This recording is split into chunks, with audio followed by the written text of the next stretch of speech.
Sige siya nagbalik-balik ng EJK, tanawa karon bumalik si Mabilog, bumalik si De Lima, and they are alleged narco-politicians, di daog pag itong nagpapusin-pusin, bitaw diri siyang bukton.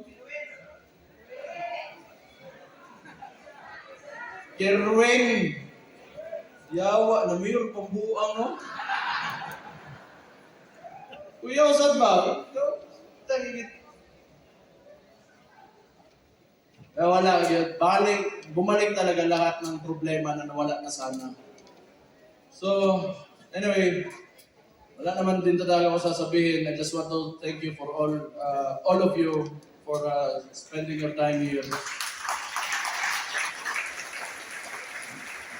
I just want to tell you, like, we should think about the future. We should think about our children, your grandchildren.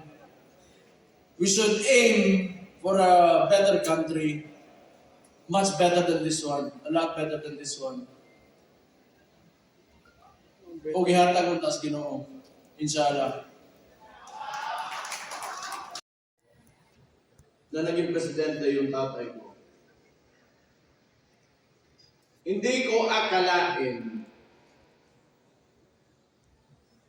na babanggain niya talaga yang tatlong pinakamalaking problema ng Pilipinas at nailagay siya ng Pilipino kasi alam nating lahat na yan talaga ang problema ng Pilipino kaya hindi tayo umaangat. Kaya nailagay siya ng mga Pilipino bilang Pangulo ng Pilipinas. At anong ginawa niya? Inalis niya lahat yon at kung anong sinabi na sa entablado, talagang ginawa niya. Kaya bumaba siya ang approval rating niya. Kung hindi 90, nasa 80, hindi bababa dyan.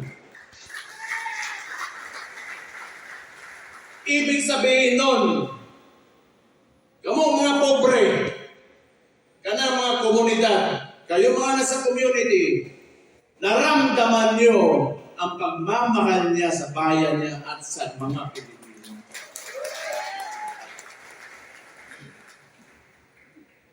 Ngayon, because my father is a lawyer. He doesn't want to amend the Constitution, to change the laws or whatever to extend his terms. Because he respects the Constitution. Ngayon, tatanungin ko kayo. Kung kayo pang pipiliin ng panahon na yon, kung kayo lang, hindi galing sa kanya, itutuloy niyo ba yung termino niya? Itong si Marcos.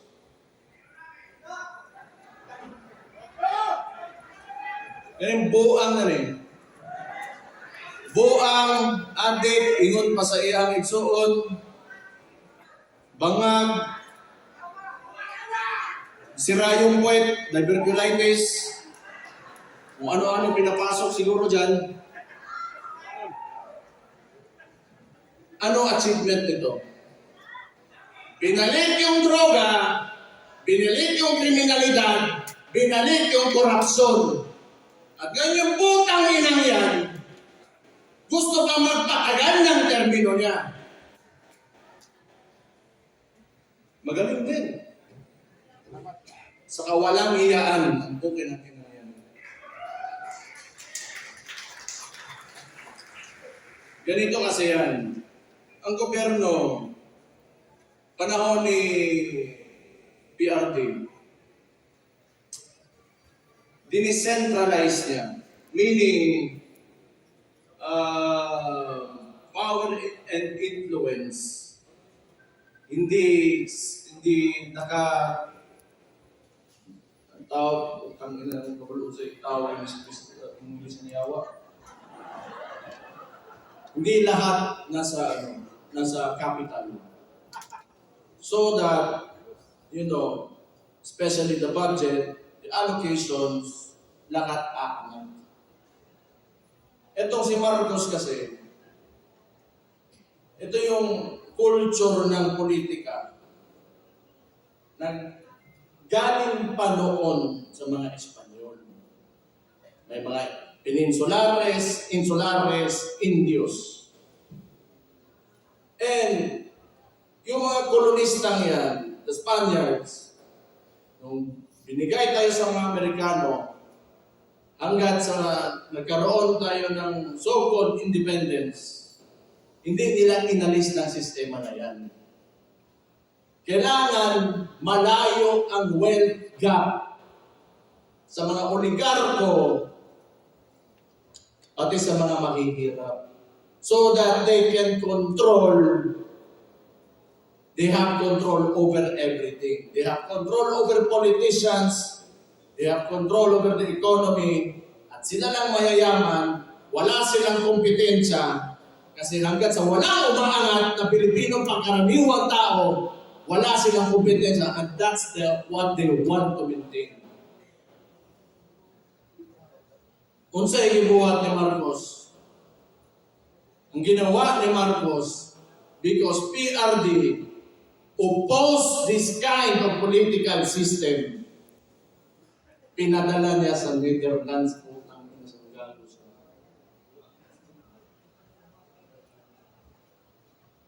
Mali and Niger had a joint statement that the ICC is an instrument of neo-colonial powers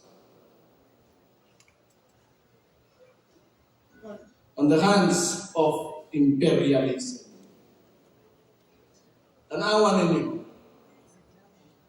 Ano pang bumalik dito sa Pilipinas? EDCA sites. Kung kailan yung panahon ngayon, nagkakagulo, nagmamahal yung presyo doon sa Gulf area, sa Middle East. And they want to bring war here in the Philippines. Nagtatayo ng mga military bases, and there's rumors that they want to put up a military base in the Davao region. For what? Who will benefit from what? Ito kasi si Marcos, they want us divided. That's why yung independence ng Mindanao, do not subscribe to that, sinasabi ko sa inyo. Lahat tayo Pilipino. Bago pa dumating yung mga dayuhan dito sa Pilipinas, Pilipino na tayong lahat. Ito, kaya sinabi ko yan, nagbanggit ako ng Amerikano, sasabihin na naman nila, pro-China kami, pro-China ako. Tatanungin ko lang kayo, yung Scarborough Shoal na yan, it is documented in a cabinet meeting.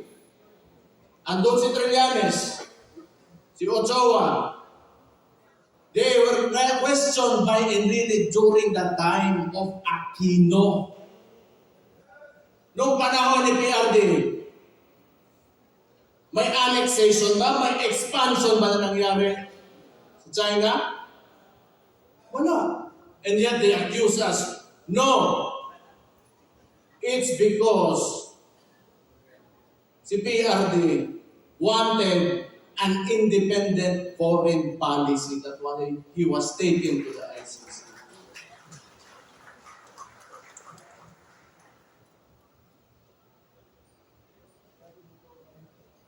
Muli na to. Mga taga Davao Oriental rin. Tingog mo. Del Norte. Barn. Allahu Akbar.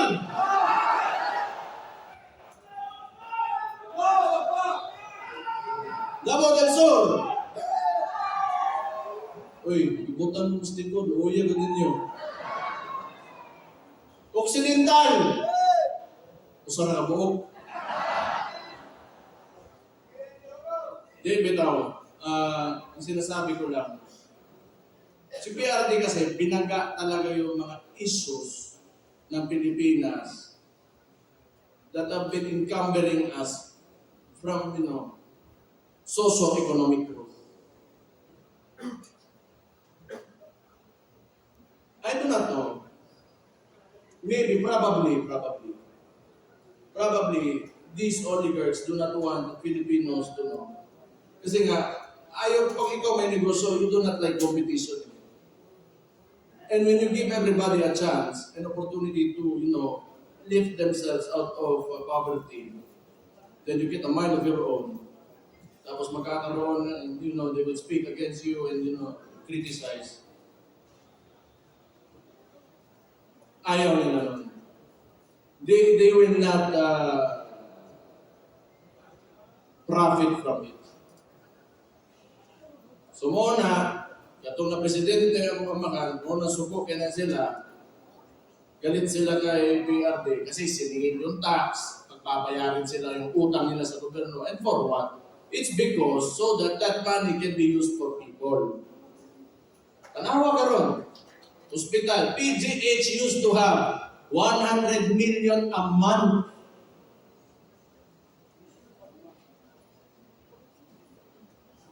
Nasa ngayon? 60 billion, nakita nyo kanina. Kinuha sa PhilHealth. Minimum wage earner. Kung magkasakit ka, bibili mo ng gamot. Ano pambili mo ng bigas ngayon? Ano pang gastos mo sa eskwelahan ng anak mo? Saan mapupunta ang pobre na Pilipino if the government will not deliver the basic services that they deserve?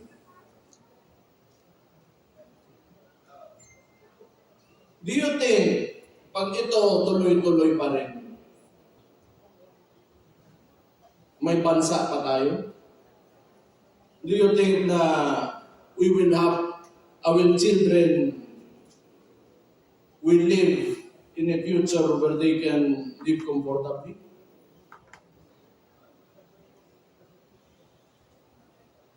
Tungod sa kwarta, utang ina ng butanga na I hate that so much. It is the root of all evil. Kini mga congressman banis. Sige, utang ina ninyong tanan.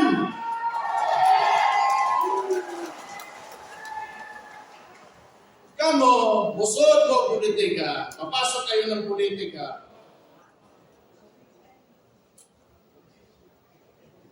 Para mamarta lang. Kwarta lang. Bakit nandyan pa kayo? Bakit? You just want yourself to, you want everybody to see that you have a better house, better car, you are richer than anyone else in your community. Yan lang para sa kinabukasan ng bayan natin. Utang ina, umalis na kayo dyan.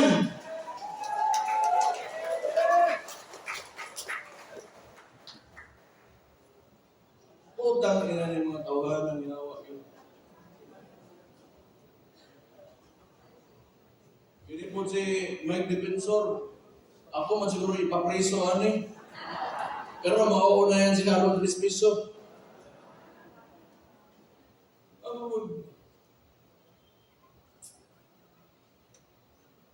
I'm really sick and tired of politics. Noon pa naman yan, before I naging vice mayor ako. Isa pang binalik ng adik na Pangulo na sabi ng kapatid niya, hindi, kailangan ko i-put into para sabihin naman ni Matibag na, oy, sinabihan mo, auntie, ipukulong ka, pusasan ka, pakyon, bubuhanga ka.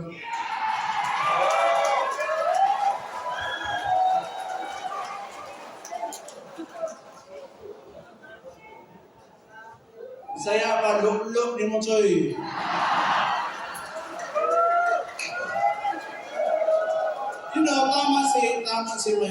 Tama si Mike. This is not even a silent martial law. it is martial law without declaring it formally. Ang dami na nakukulong, may mga kaso, and for what? Because they oppose, the actions of the administration. Why? Is that so wrong? Kung ikaw presidente, that would be good information for you to fix your country. Because it could be right. It could be good for the country. Bakit ayaw mo ng oposisyon? Bakit ayaw mo na pagsabihan ka kung ano yung nangyayari sa lugar mo? Kasi baka kasama ka talaga sa nakaw. At ano sinabi? Hindi naman tayo magtataka. Lumabas na nga si Martin Romualdez. That was actually an admission that there are anomalies in the preparation of the budget. Ang sinabi na lang, hindi siya ang mastermind. And who is higher than Martin Romualdez? Sino susunod? Sino paperman ng budget? Ferdinand Bongbong Marcos Jr. Adik Bangag. Sabi ng kapatid niya,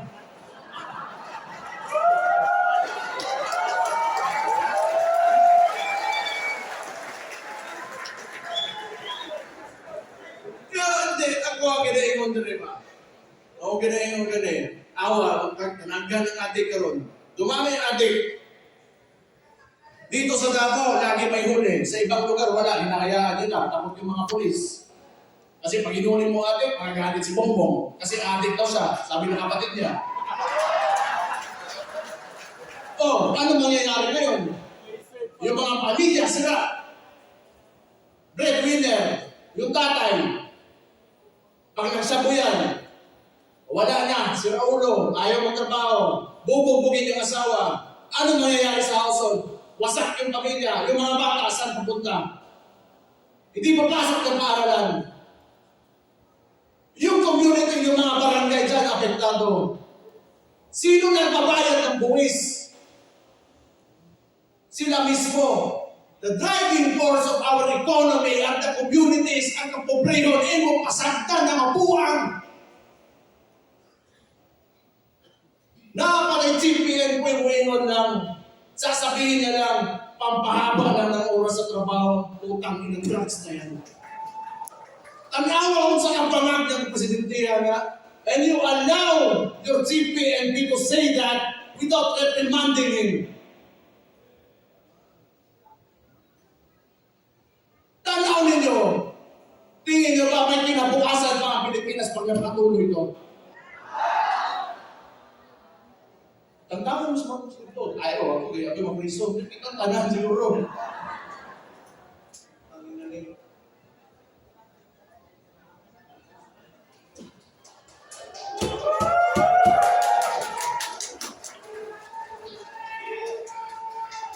Hindi ba? Yun sa impeachment. Balikon lang ako ang mga congressman. Ako, believe ako doon sa, how many do we have? He said no. 25? Give a round of applause to those people.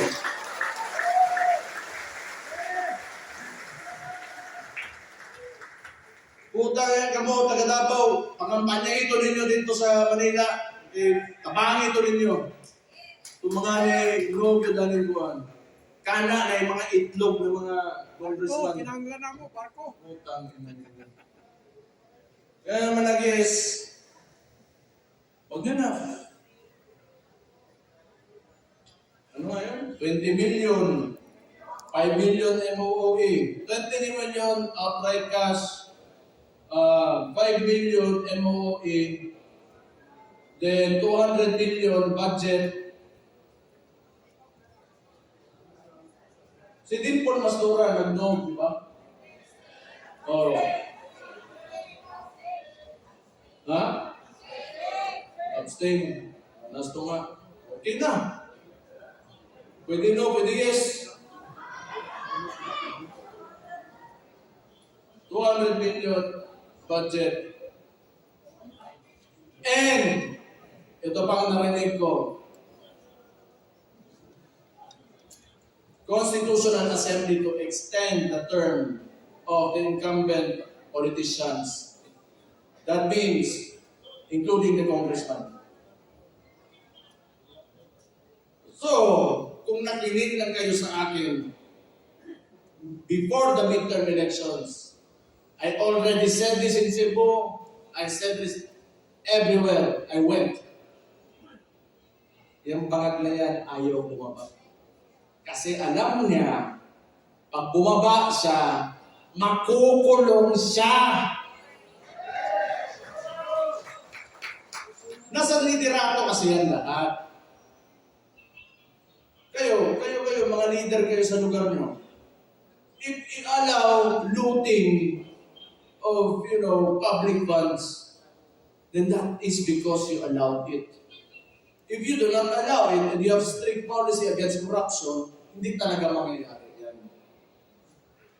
Ang problema, sabi nga ni Martin Romualdez, hindi siya ang mastermind. And sino yung leader? Sino yung ulo ng Pilipinas ngayon? Si Marcos. I do not know if Martin was pertaining to kaning adik na bangag, maway uwaw, bawbak na presidente nato. Ingon siya, igsoon na. Sabi ng kapatid niya, ang bawba pa, totoo yan kasi kausap ko yan, kasi tinulungan ko yun yung kampanya. Naamoy ko, ang bawba, tawanan niya. Pero noon, sa totoo lang, naloko rin talaga ako. Akala ko, wala lang, parang walang buot lang talaga to. Parang bata lang ba? Ngayon, bata talaga at adik at talaga, sabi ng kapatid niya.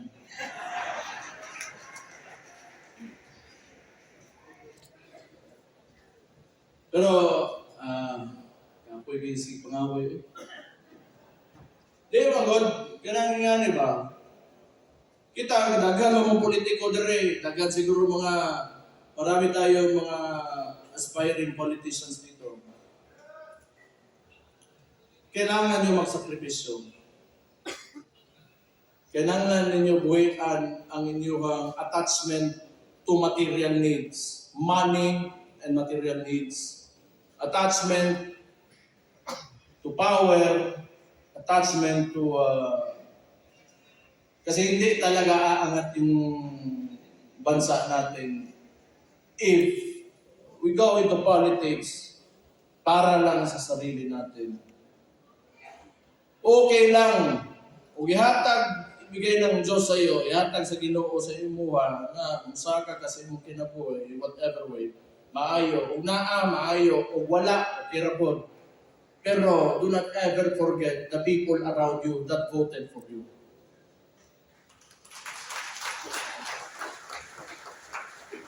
Kailangan, pag ikaw nasa politika, di lang ang imong gipampilit ng mga tao, mga pinili mo lang ng mga tao, at ikaw yung aangat.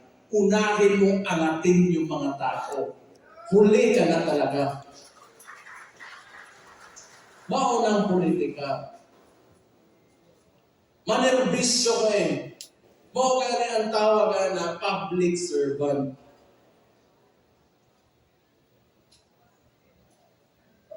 Ako, honestly, kapoy naman ko. Kapoy na ko ba? Kung naalay mo pildi sa quadrants Davao, okay, but pas paayo na sa nataw na ko. Okay, I do not want to work in government for a president na ganito. Because nothing is happening. The people are suffering more and more, and I do not want to be a part of it. Na complicit ko sa nangyayari sa mga tao ngayon. But unfortunately for me, Davaoenos, Davao region, are very resilient people. Mabuhay naman Mabuhay naman po ginamos, yan ang nilungag na saging, okay na. Pero wala yung mga tao sa mga urbanized sections of the country, medyo lisod eh. Dire natay prutas, natay bugas, di man permi po, pero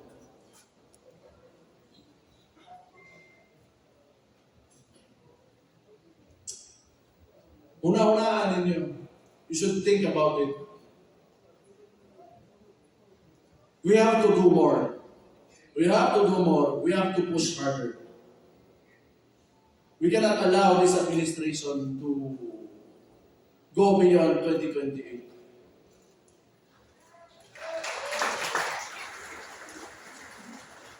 Ganito yung structure nila.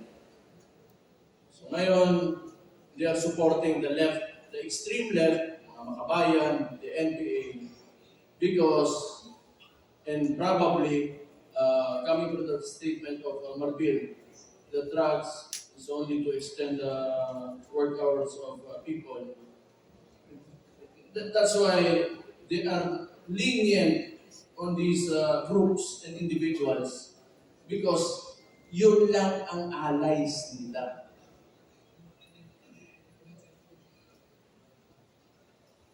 Lahat nga talaga na inayos ng previous administration by PRRT, binalik talaga ni Marcos.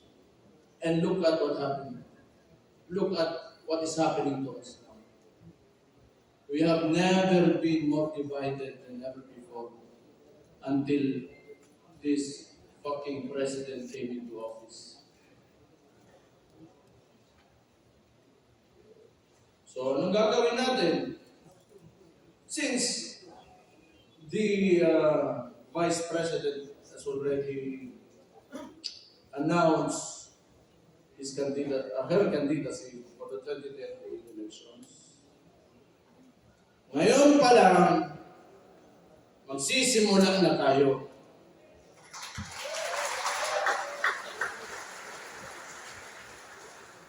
Pero sana nga, hindi aabot ng 2028 eh.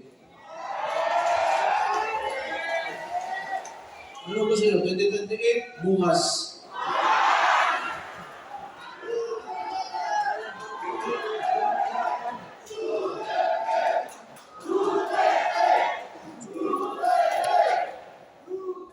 Yan na. Ginas, tinuwag yun. Taraw ninyo, na kayo pangutanas ninyo, kita mga kabisayaan ba? Kung ang Malacanang dire, humana ni humano.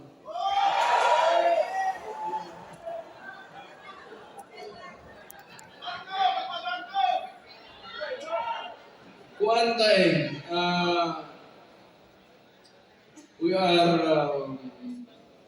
restrained by geography. Archipelago Maguta, ang lupa pa dito Manila.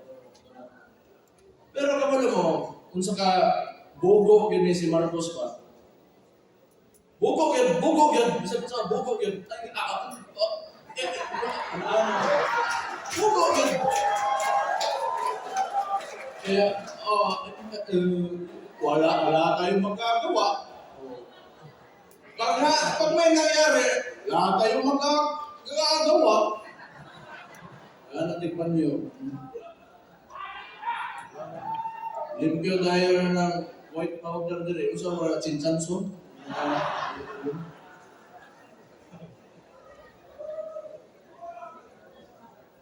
Di buko ba? Siya yung nagbukas ng flood control issue. Because, the narrative that they wanted to present to the public, kasi ito mainstream media, hawak na, tangin na po rin yung mga mainstream media mo, hawa mo. Tinuod ba, mo kalain na, gatong mga trabahante, ang mga tagiya, anak. Mga tagiya. Fuck you.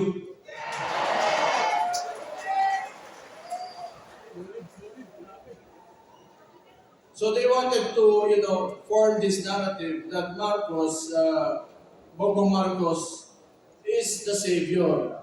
So, PowerPoint pa lang, namurag din sa maestro ang gago. Oh, these are the contractors that, had ghost projects. Contractor? O ikaw? Kaya na ka scammer.